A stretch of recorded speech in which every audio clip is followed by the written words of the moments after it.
Chicken fracture লাগতে আছে, তো মাথার মধ্যে ব্লাড জমেছিল। তো মনে হয় এখন বাইরে যাচ্ছে, সিঙ্গাপুর যাচ্ছে চিকিৎসার জন্য। স্বাভাবিকভাবে ওর উপর যেটা হয়েছে ওটা তো মানে কঠিন ব্যাপার। এটা তো আসলে বাংলাদেশের রাজনৈতিক অঙ্গনে আমরা একটা স্থিতিশীল অবস্থায় চাই। Japan Bangladesh joint venture company JBS holdings limited.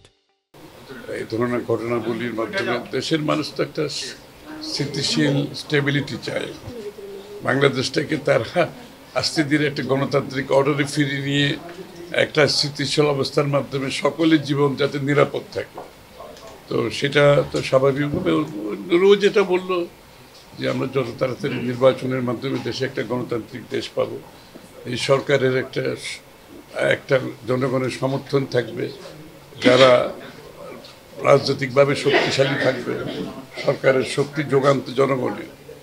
তো সেটার অনুপস্থিতিতে তো ঘটনা এরকম ঘটতেই থাকবে, আরও বেশি ঘটবে আগামী দিনে।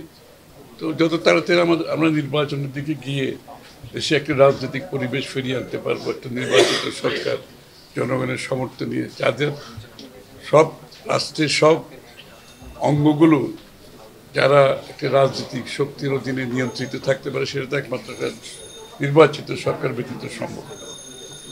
তো এই ধরনের ঘটনা তো ঘটতেই থাকবে, কারণ এখানে জবাবদিহিতার এখানে সংসদ নাই, এখানে তো জবাবদিহিতার একটা অনুপস্থিতিতে আছে, এটা তো আমাদের অস্বীকার করার কিছু। এটার জন্য কাউকে দোষারোপ করে লাভ নেই।